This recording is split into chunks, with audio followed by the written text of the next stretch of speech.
we're very pleased to have them, Mr. and Mrs. Curite Campbell.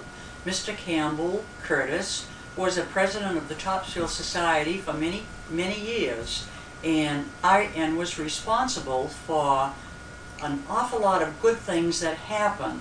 One I will mention, but I will let him mention more, is the growth of the society.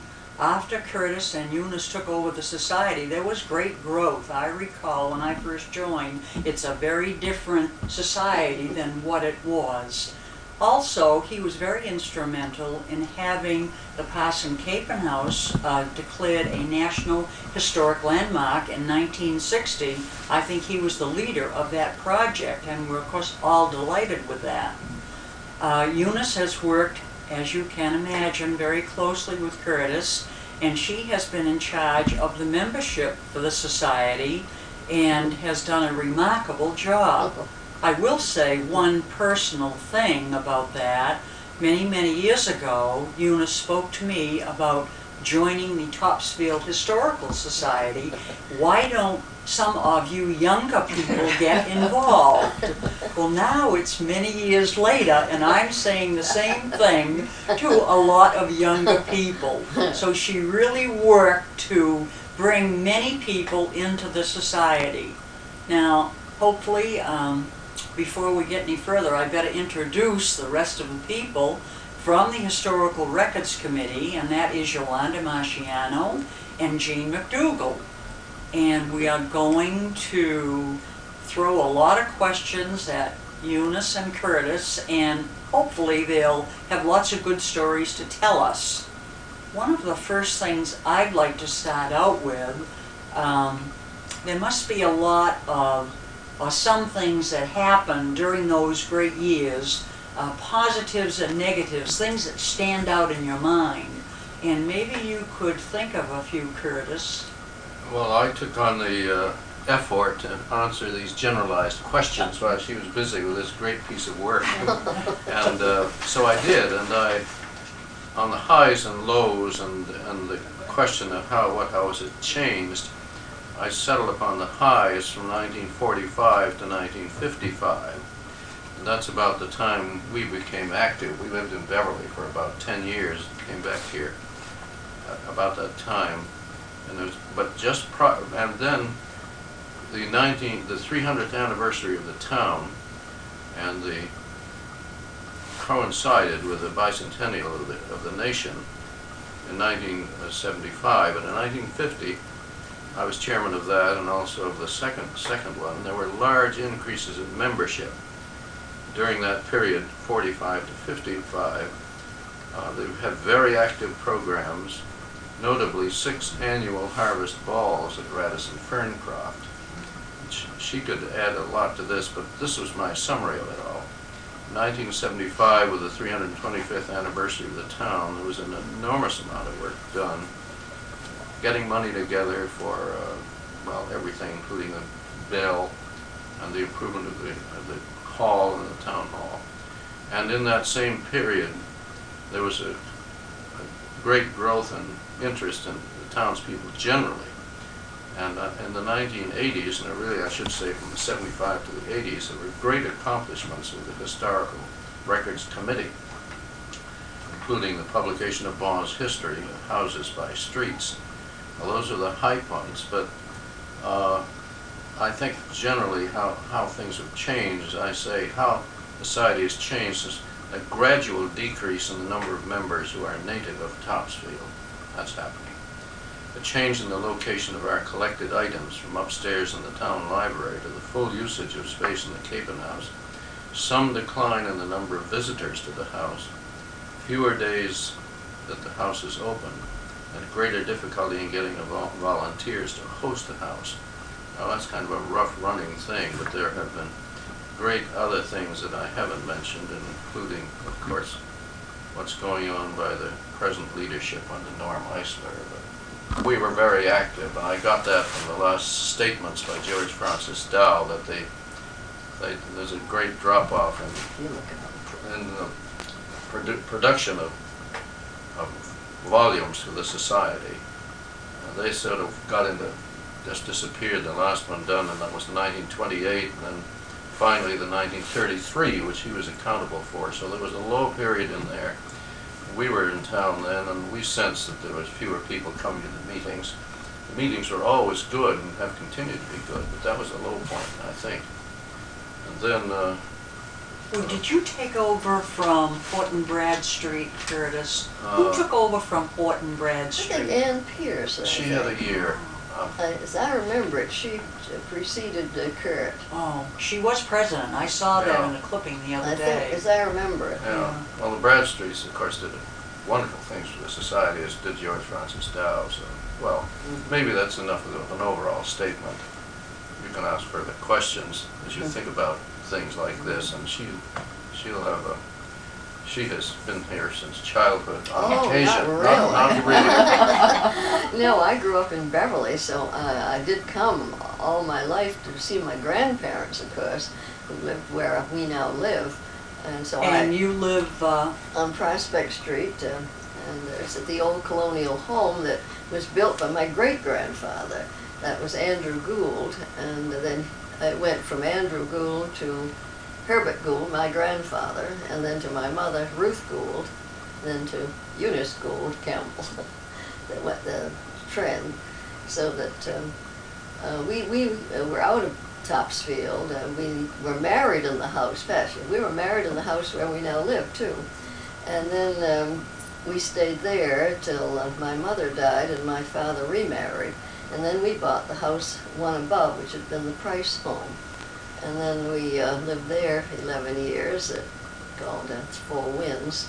And then we moved to Beverly for 11 years. Then when we came back to Topsfield, and Curite was just, it was in 1968, and Curite and I were just 60 years old. And then we'd hardly been in the house when the call came, would one of us be president of the Historical Society, because naturally it was Curite. And, so he started the year that we came back, which was 1968, and I think it started in the fall. Then the following spring, they said, we opened the Capon House now in the spring in June. I said, well, that's fine. What do you do? Well, we open it. And I thought, that didn't sound very much like much fun. I said, why don't we have a strawberry festival and celebrate it? Oh, well, the first year, I think, we had 150 strawberry shortcakes served. Well, then there wasn't too much there, and the next year I said, I think it'd look better. I remember the old community club fair that we used to have. And I said, let's have some tables. So I said to the garden clubs, I guess there was only one garden club at the time. How about a table at the Strawberry Festival? And sure, that was great. So we started with, I think, that, and then each year we added more to it, and then we had a silent auction for a few years, and then we had a regular auction, and then it turned into the crafts fair. So now, I think, how many strawberry shortcakes were served last year? Down to 2,000, wasn't it? I think so. I think so. So the fair, of course, has changed from a cute little strawberry festival to this. I think on Kurt's little remark, of course, when that happened, why, I immediately got busy with the community club and the garden club and everything else, and all the people I knew. And they, of course, were all, most of them, younger than Kurt and I were. They were mostly like Ruth and Gordon Brandis, who were 13 to 15 years younger. So that crowd were all a young crowd who came in. June Veranda, remember June and Carol Veranda? And of course Evelyn and Bill Andrew, oh, there were all a group of them, and real anxious to do things. So that's what I remember. And that same group, you see, has grown up.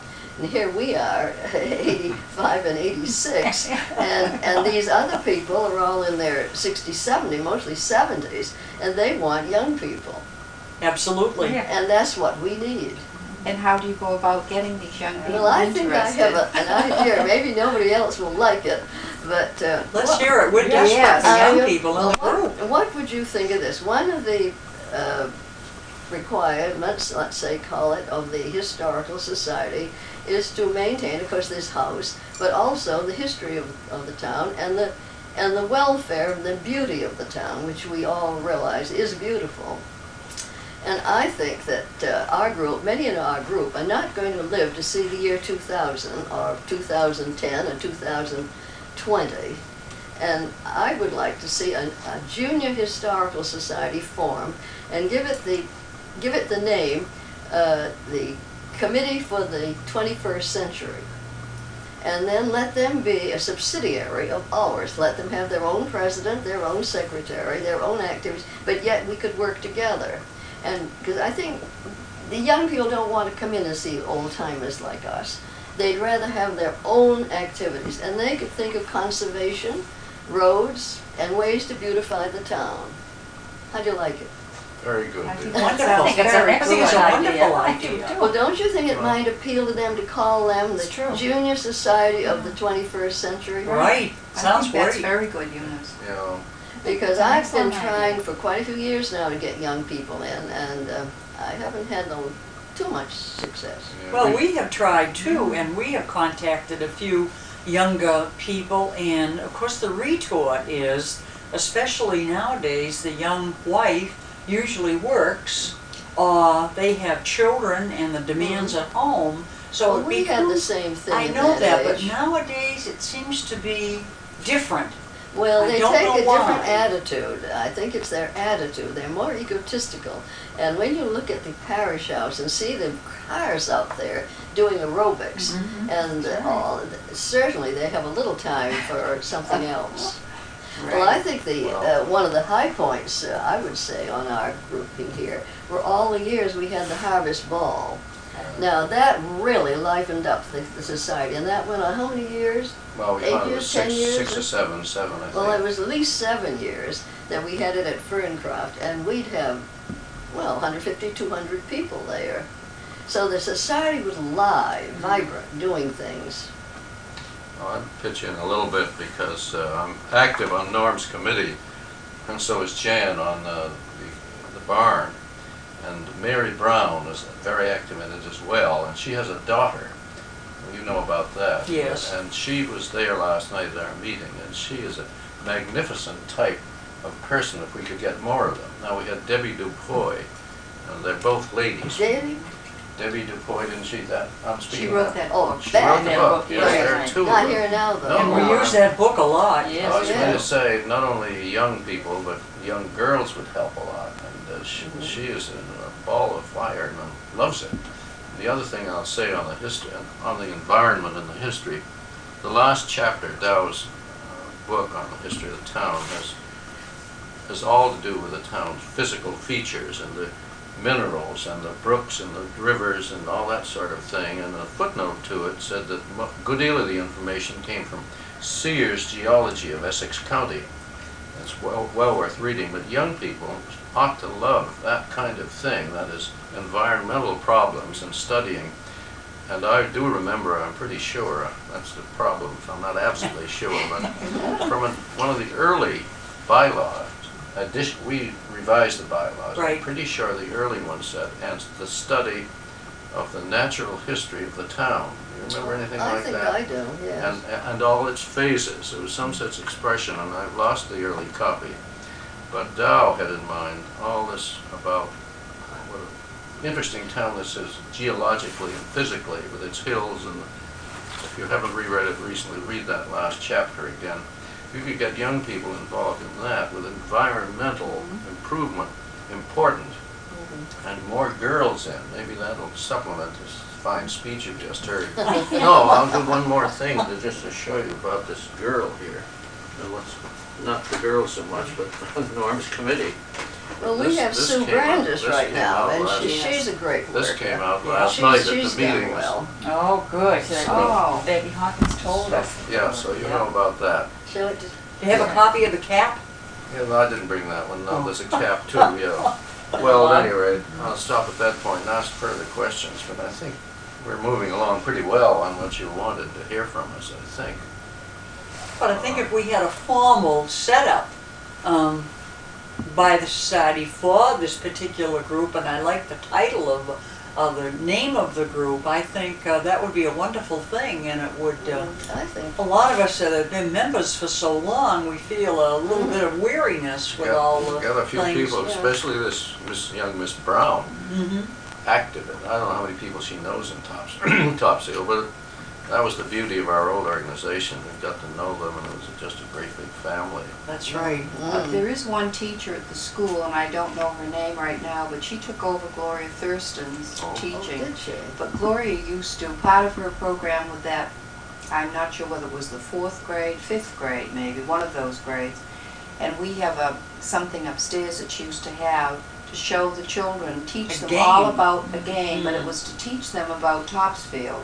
Mhm. And she made it a point of interest, and the teacher who took her place is doing the same thing with that particular grade, so that they do get some background on Topsfield, because these children are all born here, Mhm. and they'll probably live here for a while, and I think it's good to get them started. She thought whatever grade it was the right time to teach them about Topsfield. Why wouldn't that be a good time to get this 21st century started over there Yeah. with young people? Not only that, but they gave considerable money. She took up a collection from the kids in her class, and I've forgotten how much money it was. Nom told me at the time. Yeah. It was quite a bit. It was like $100, something like that, and I was very surprised. $250 Yeah, or I something? This don't class, know, just the yes. class Just this alone. one class. Yeah. Well, one This class This girl over might be quite, $200. we can Yeah. find out her name. I remember what she looks like, but I don't remember her Yeah. name.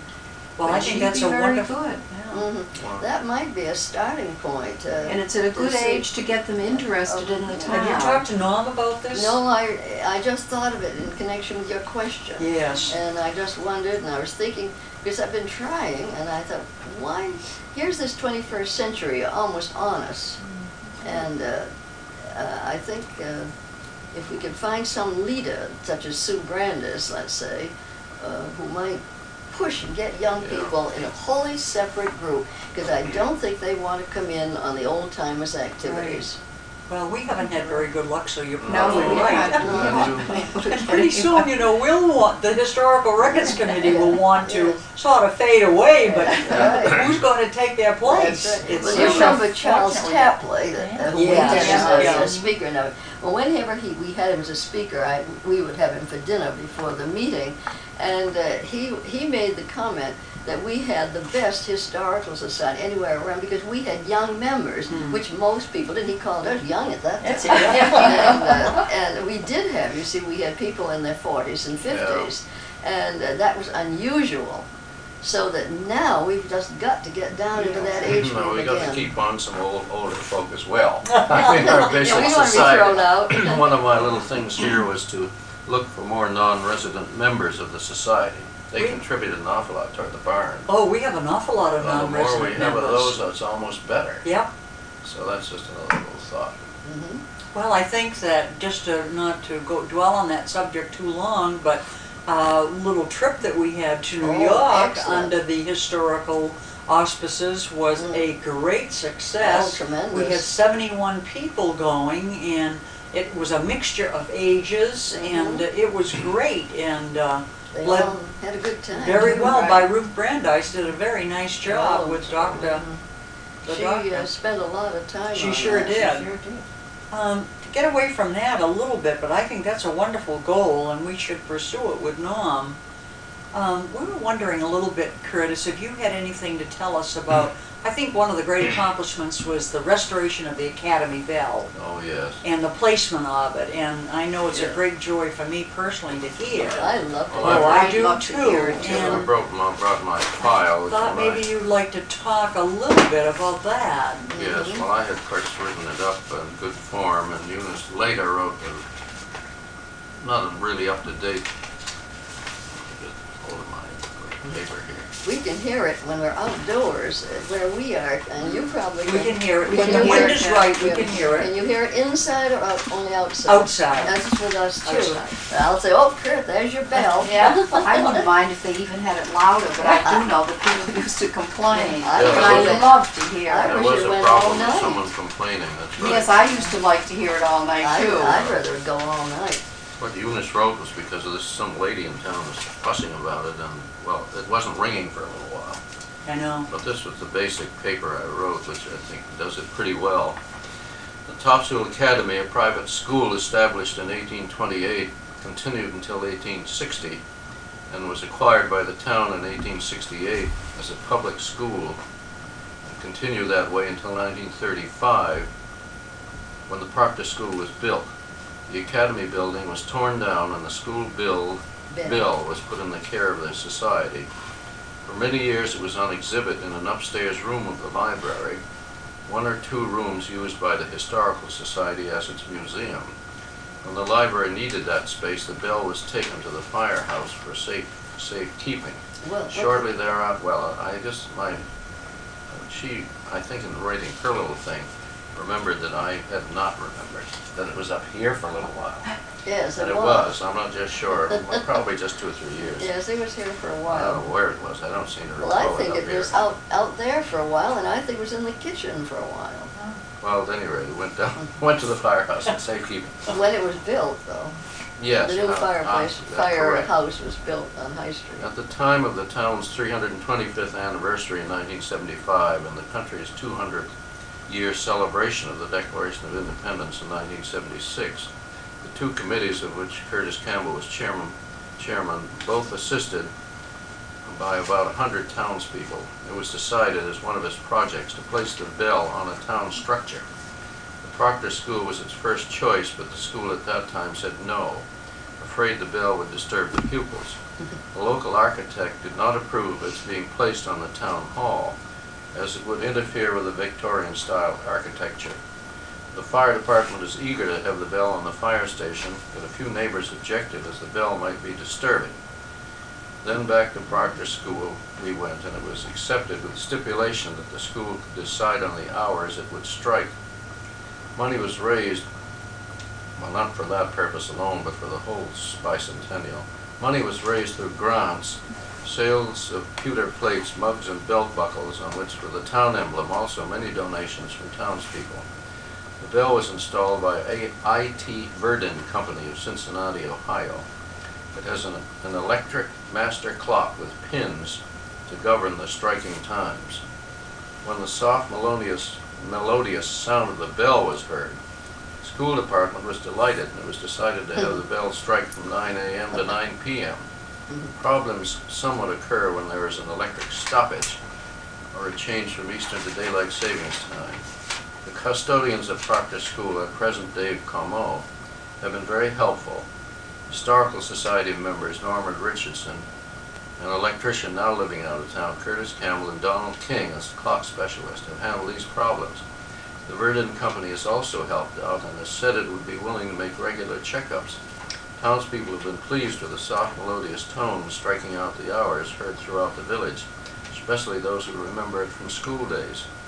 The bell is made of bronze. It was cast in 1856. No doubt a replacement for an earlier bell by Henry N. Cooper Company of Boston. It is 26 inches in diameter, weighing 350 pounds. Reported from the newspaper, it is said, it is not considered large as bells go, just a good-sized school bell. That in general is the overall picture of the bell. Now, as I say, there was a problem. Somebody complained about it kept her awake during the night, and there was a lot more done to get it all straightened out, but it's now working and working pretty well. The person who complained, I was told, was practically never at home, that they travel so much they hardly ever were home. So there's a good deal more to it. It was a fascinating experience, and lots of pictures were taken. We got great publicity. We got it over there, and I think the truck that took it over broke down. It had to be towed and something like that. But at any rate, it's there. The fire department. I don't have the cost of it all, but it did cost a lot of money to do this. But we did raise, I guess, $15,000 or more through all these different grants we had, including the sale of mugs and 1,000 other things. So we had money enough to go through with it all. I didn't realize it cost that much. Yeah. Oh yeah. The whole bicentennial. Well, it did. It was. But it was really worth it because I just love to hear it. Oh, yeah. Yeah. And other towns have bells. I don't know why they complained at all in this town about it. It was funny when the fire department were so enthusiastic about it. They said, "Oh, we love it. We'll pay all the cost of it, even just to have it here." But some neighbors said, "We don't want any Big Ben in our area." We got enough noise. I would have loved it in our area. I have in this Yeah. file something, I guess, That's Because good. they didn't know what it would sound like, you see. That's probably true. No, they didn't know there was such a pretty soft bell. I suppose this was done, all the graduates from Topsfield High School, 1897 through 1936. But that's something else, but I don't know whether you've seen that or not. It probably was done by Ev Fales, I'm not sure. Probably. Were they donors or what? No, they were people who graduated from high school and all about them.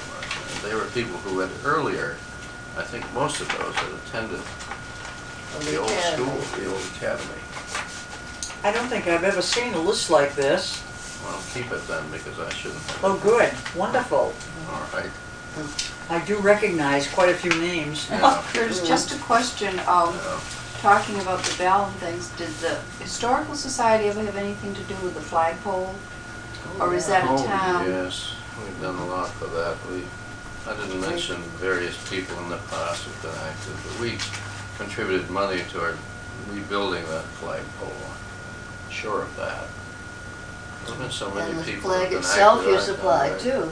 The Well, Historical yes. Society paid for the flag and the pole. Yeah, when it was redone, so Mhm. we've done a great deal through the years, I think, for the town. I think a lot of members of the Historical Society don't realize what we have done for the town. Oh, probably not. And we should probably someday sit down and make a list of things that we've been responsible for or helped with.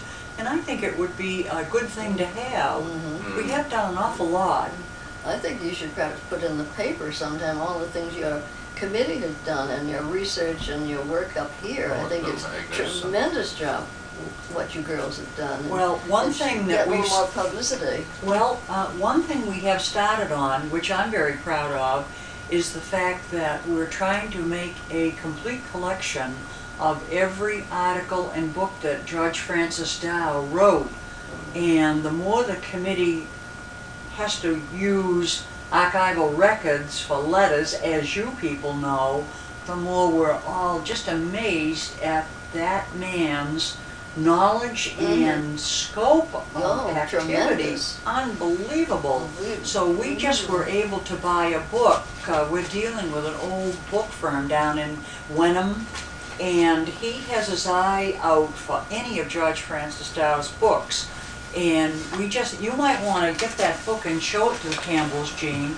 We just bought it from one the other day, and it cost the society $125. Oh. And there were only 150 books printed.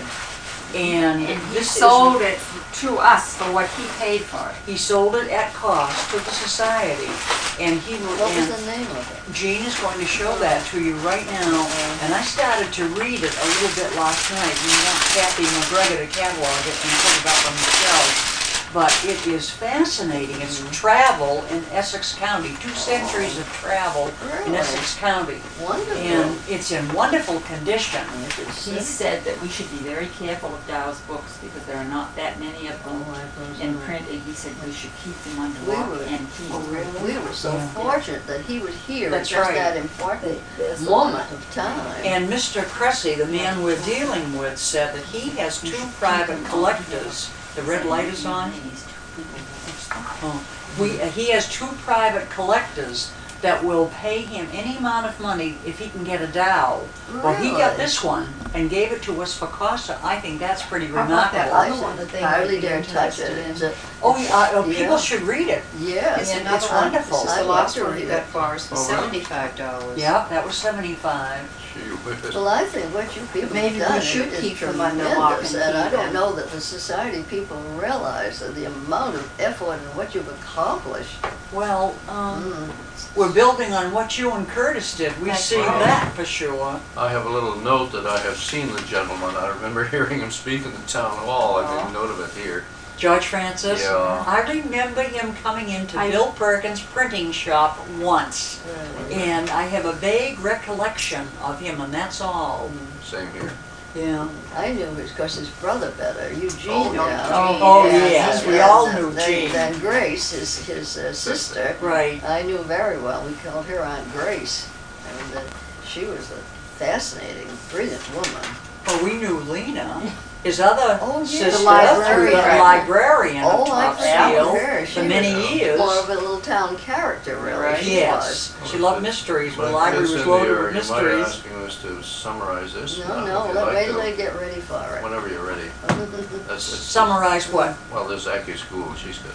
Well, I was just going to come to that because we're talking about the library, and I think we should bring up the fact that Eunice is related to Mr. Gould that gave the library. Aren't Oh, you? that's what Way we off. wondered. Eighth cousin. Oh, that's what we That's wanted all to right. join. Eighth cousin. Maybe you could tell us a Too little. far away to be in his will. Well, the society was, I'm happy to say. Oh, I much prefer that. Maybe you could say a little bit about your Gould connection.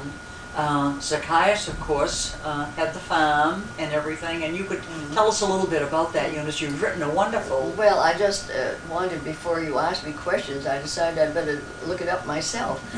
And, in my family, always called him Zacchaeus. Now, I noticed half the people say Zacchaeus, and how did you call it? Zacchaeus. Zacchaeus. I don't know how to pronounce it. Well, all I know that in my family, it was always called Zacchaeus. That has to be official. Yeah, that's the official, Zacchaeus. Well, I thought the little front business here I thought was a little bit interesting, where I said Zacchaeus could well be called the father of Topsfield, as it was he, living in Ipswich in 1644, who petitioned the county court to have this area set apart as a separate village.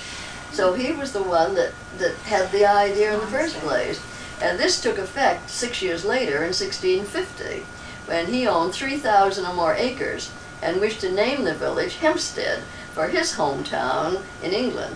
But a man in the court, Simons, at the time, who owned only 500 acres, got his wish to name it Topsfield after his hometown. Of course, over there it's Topsfield, 2 P's in it. And much of Zacchaeus' land was in Rowley Village, now Boxford, extending down toward our village center. And now, shall I say any more, or is that enough? Say some more. Sure. That's very interesting. Zacchaeus was born in 1589 in England, arrived in Weymouth about 1632 with 5 children. Imagine coming over in those days with 5 children. His brother Jeremy came about 8 years earlier, so he came, you see, very early. Zacchaeus came to Lynn, owned a mill on the Saugus River, and leased 300 acres of land in Salem. And I like this little bit. It's interesting that his rent, he paid rent with 300 bushels of wheat, 200 bushels of barley, 400 bushels of rye, with 8 oxen, 5 cows, 2 heifers, 4 calves, and 2 mares. Isn't that funny? Isn't that I thought that was funny. He petitioned the court in 1640 as a husbandman, I suppose that means sort of a farmer, to exempt men from military training during the seed, hay, and harvest time, as fishermen were then exempt. A law of 1637 required 8 days of military training, and this was made, the exemption was made effective. So that was, I thought, that's where he landed around here. And his first house in Topsfield was a blockhouse with defense against savages, it was called in the history, instead of Indians. And later built a more comfortable house. And his sons and grandchildren lived in contiguous areas, I guess I should say. And Governor Endicott had 500 acres on the far side of Fishing Brook. We call it Fish Brook, don't we? Yes. And I noticed in the history book they called it Fishing Brook, as the boundary between the Rowley Village, now Boxford, and Topsfield was determined by the Gould and Endicott lands. Zacchaeus never, I like this one too, Zacchaeus never registered himself as a freeman of the colony, as it was necessary to be a member of the church. However, in 1651, he did take the oath of fidelity. He seems to have been a man of exceptional liberality in his theological ideas, maintaining relations with the Quakers and Baptists. Quaker Daniel Gould from Newport was his guest, although heavy penalties were attached to harboring Quakers. Daniel Gould, in 1659, according to the Mass Bay colonial records, was sentenced to be whipped with 30, is it strips or stripes, 30, what was this boy over in? Cane?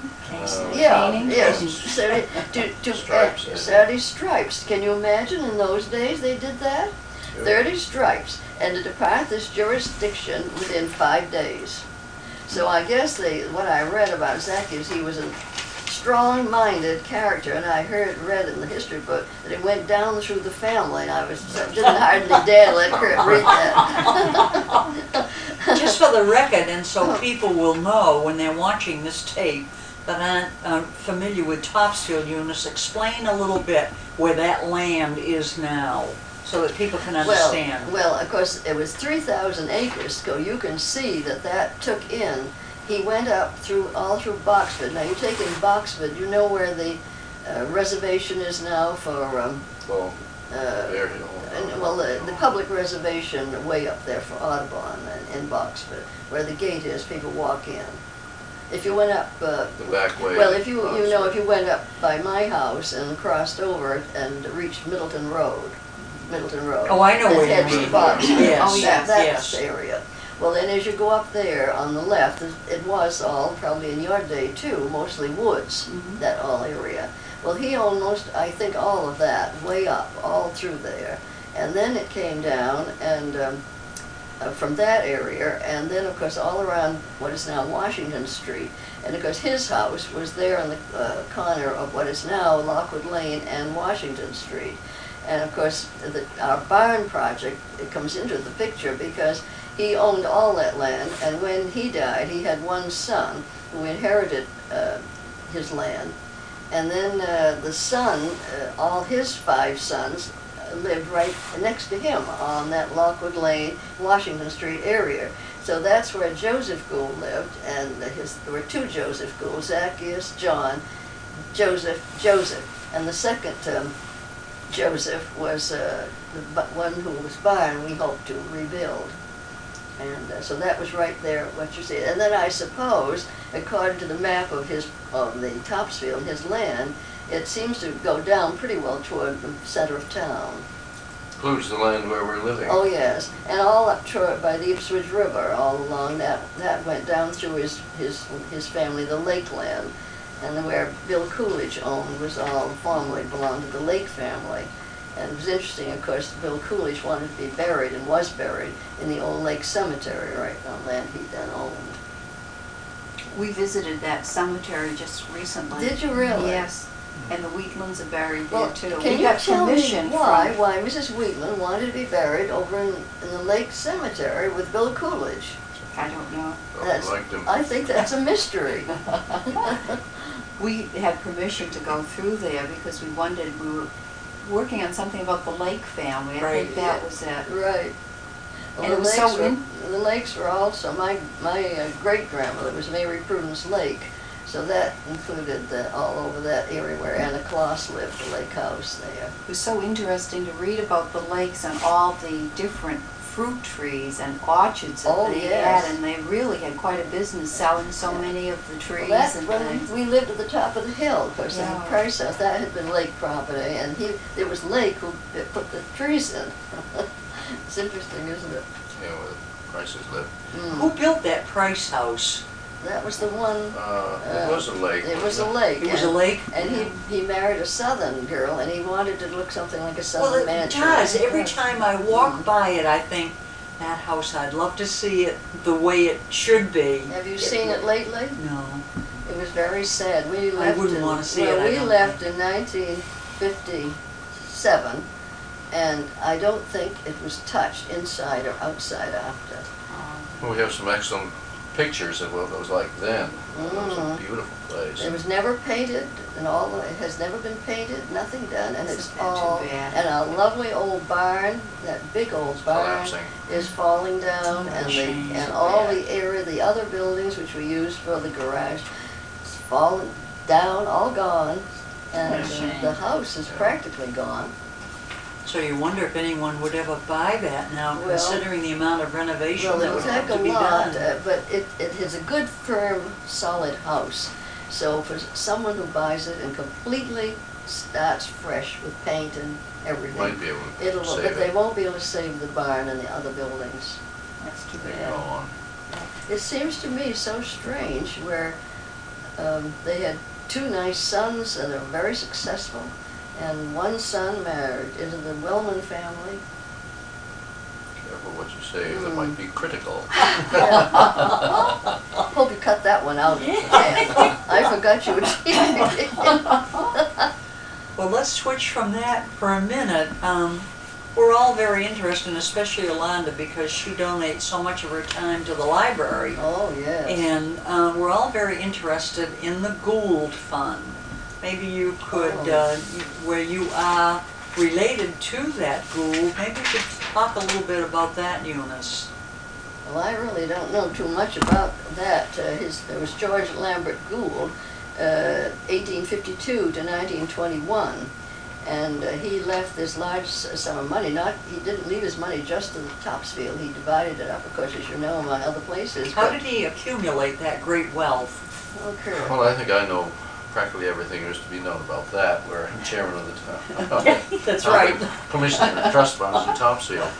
Well, his father, that George, was a person who had a paint business of some consequence, and he was one of the founders of the Benjamin P. Moore.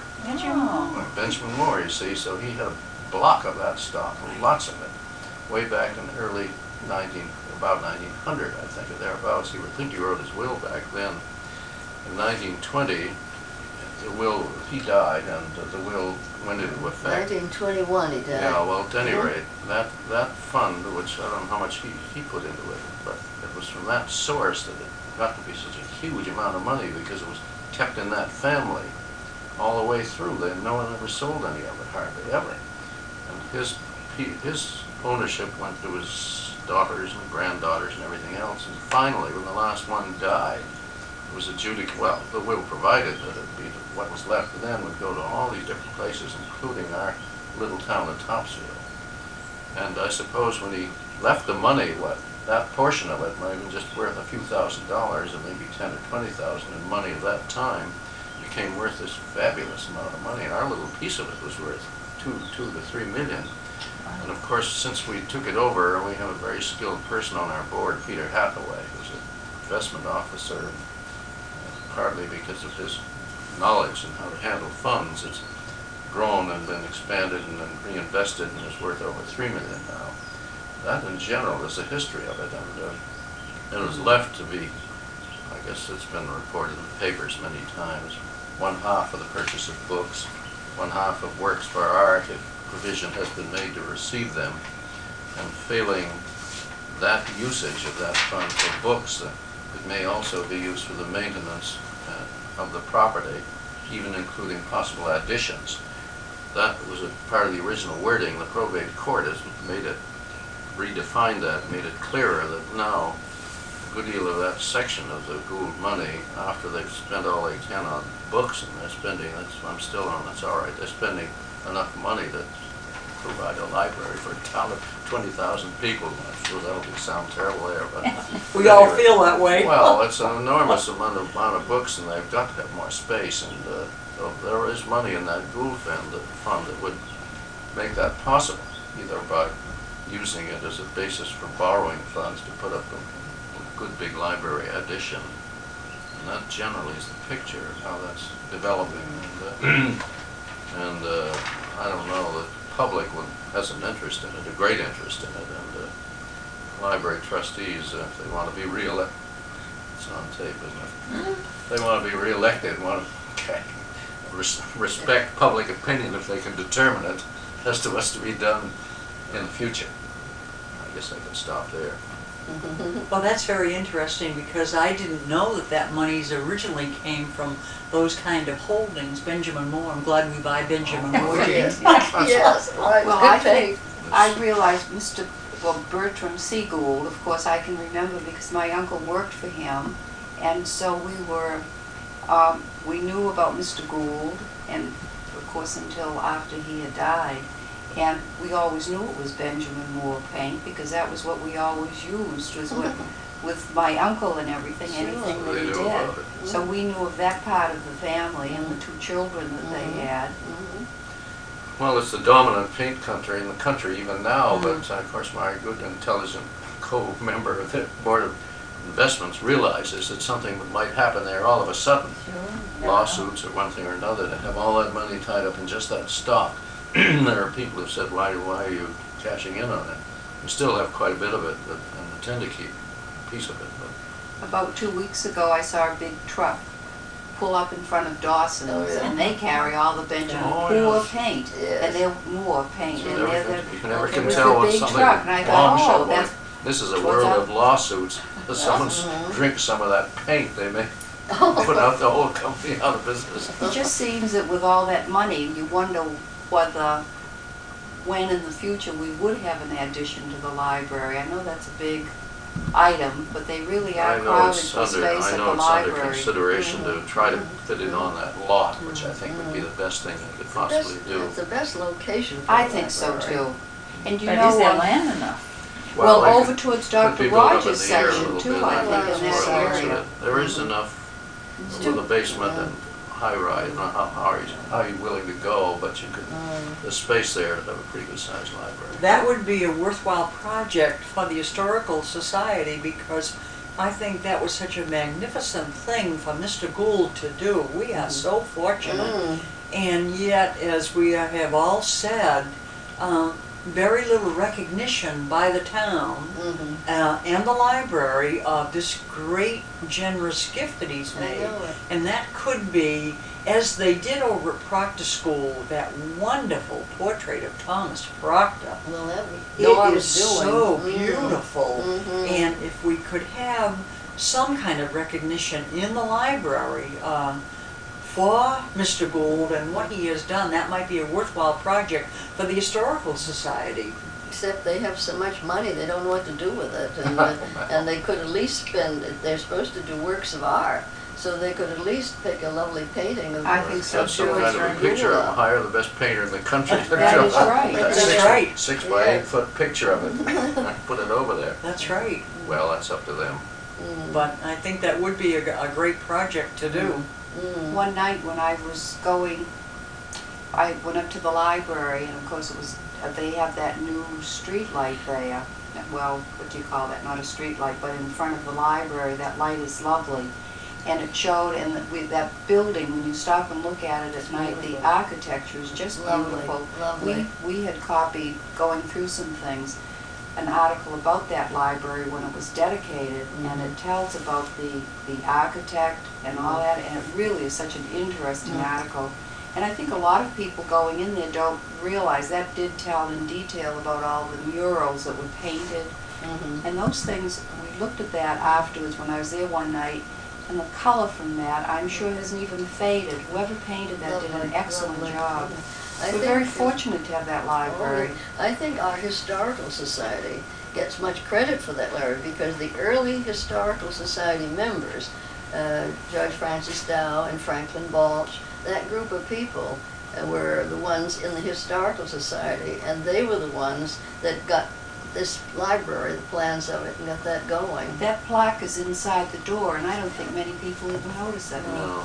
I mean, notice it every time I go I do in, too. but maybe many people don't. Maybe I a don't lot know. of people don't. I don't think they realize. So I think that was one rather nice thing our early Historical Yes. Society members did.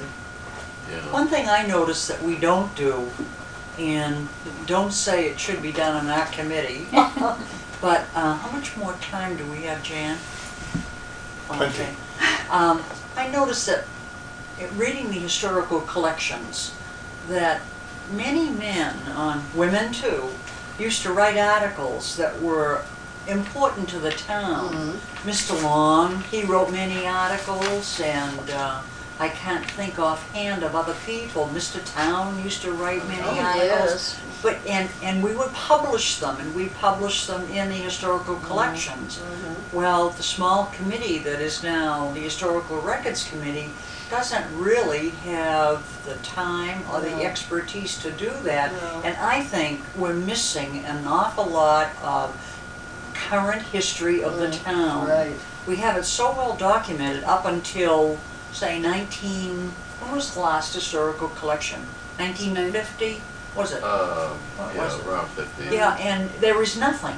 And I think it's, I can't tell you how, and you know too from your experience, how many letters you get from people, and we find the answers in one of those historical definitely. collections. Right. And yet, for future generations, what are they going to refer to That's for a- these barren Well, what years? George Francis did and can still be done, you can go to the files of the newspapers and get wonderful information about Topsfield right through any year you're interested in it by just looking for articles about Topsfield. That's what he did, and it can be done in the future to fill in the gaps of things that have happened in recent years. It's Why a wouldn't- racetrack issue and all, Yeah. there's all kinds of things Why that wouldn't happen. that be a project for this new Yeah. new junior We historical have plenty of society? information upstairs in the boxes that they're welcome to use. Yeah, look for the girls, like young Mary Brown's daughter. I mean, get some youngsters like that. Yes. That's why I think so much of girls. I'm glad there's so many present. They really are attuned to doing good intellectual work. I Well, like we it. need a lot of young men too, because Well- they bring a different spirit to the committee Like, and yeah. a different point of view. Yeah, I guess so. Yeah. Well, fine. Could I just tell them that story about the call that we received a couple of weeks ago? I think this is interesting. Someone had called at the library and then they referred them to Norm Eisel. Well, I had a number and I called back and it was a minister from the First Church in Chestnut Hill. He was reading a book about Justice Oliver Wendell Holmes, and he came across something and he wondered if we had some information. So we did not have the book that is called The Honorable Justice, and it's the life of Oliver Wendell Holmes. But he was interested in the songs that the children sang at that dedication, and so we went upstairs, and now we do have a system with our finding aid that we were able to go right to the box that we wanted this dedication Wonderful. and look it up, and they had it was for the Civil War monument, and it was dedicated in July 25th, I think, in 1914. And in this book, I found the book in Boxford, we did not have it here, and I took out the paragraph. Evidently, Oliver Wendell Holmes was visiting a friend in Beverly Farms, and they came to that dedication. In the dedication, while they were here, and he said something about the Civil War members, they raised the flag, and it was quite an occasion. They had the Salem Cadet Band that played, and they asked Oliver Wendell Holmes and this gentleman from Beverly Farms by the name of Mr. Barton to come, and they sat on the stand. And so Oliver Wendell Holmes wrote in this book that he was so touched by the war songs that the children sang that it brought tears to his eyes.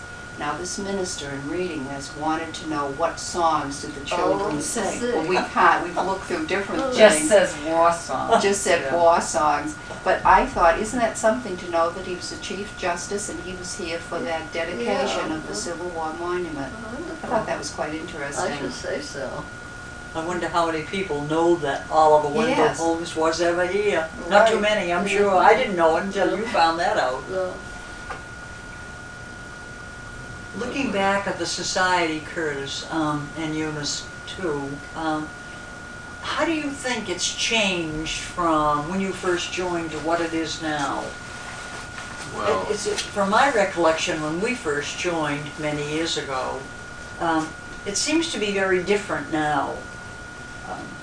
yes, well, that's question two. I said this earlier, a great gradual decrease in the number of members who are native of Topsfield, change in the location of our collected items, and some decline in the number of visitors to the house, and fewer days that the house is open, and the meetings were more scattered.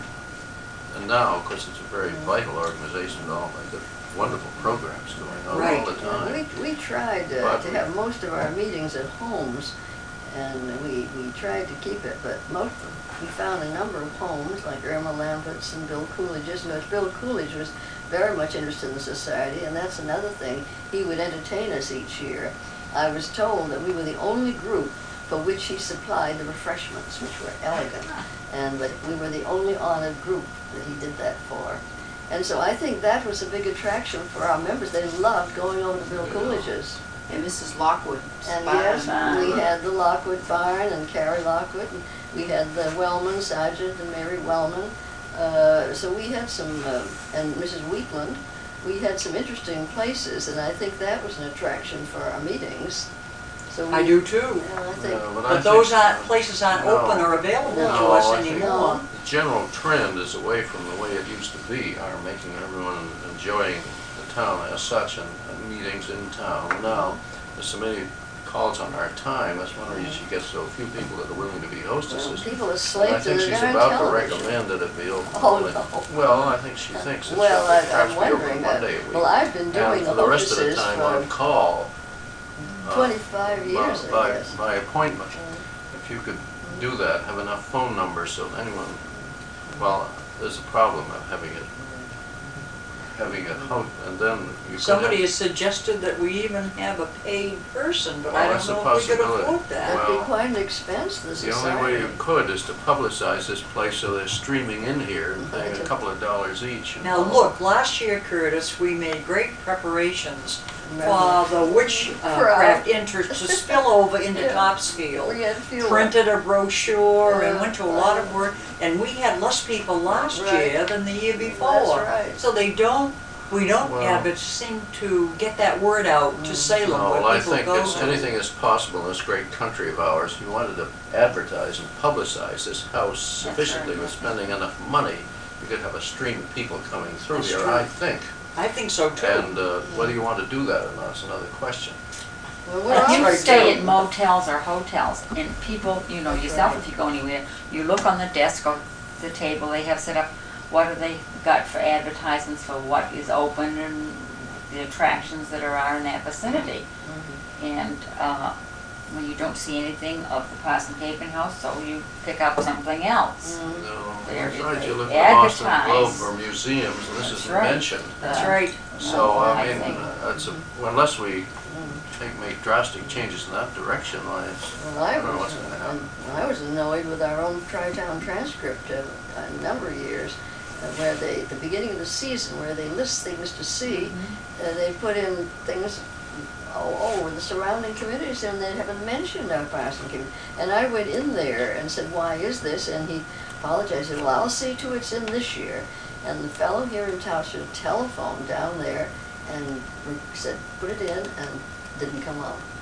Didn't get in again. You know, I always looked, but I never see them. Yeah. So that's well, one reason we they're don't looking get for it. advertisements and they're looking for larger circulation, so. Mhm. Well, sometimes when you drive by and you see one of the Gray Line buses or one of the bus trips, well, those people just get out of the bus and walk around and everything, so we They're not really allowed don't get in. any revenue, of course, from that. It's too bad we They're couldn't. not allowed in No, Eunice? no, I've been here when that stopped, and I've said, won't you come in? And they say our bus driver won't allow us to, Oh. that they have such a short time. All the And- time? Yes, Oh, and Norm time telephoned to the time company, constraints. and he didn't get anywhere either. It's a very changed world that's Mm. affecting us, of course, in all aspects of the Well, thing. they have to cover so much territory on that bus tour I that see. they have only a certain number of minutes that they can, just long enough to come take a picture. Yeah, and then get right back on the bus. Mhm. This is quite freewheeling. I don't know whether Jan can take things out of that were said that shouldn't be heard by the public. and Well, not. has anybody, can anyone think of anything else that they would like to have Curtis and Eunice cover? And would you like to make any further comments? Well, I guess the only thing I noticed that you might have asked me is about the barn. And there you see, way back, Zacchaeus had a son, John, and then that John had 5 sons. And of those 5 sons, there was a John, and there was a Joseph, and there was a Thomas. Mine was the Thomas line. And the barn, Joseph, you see, was the Joseph line that came down.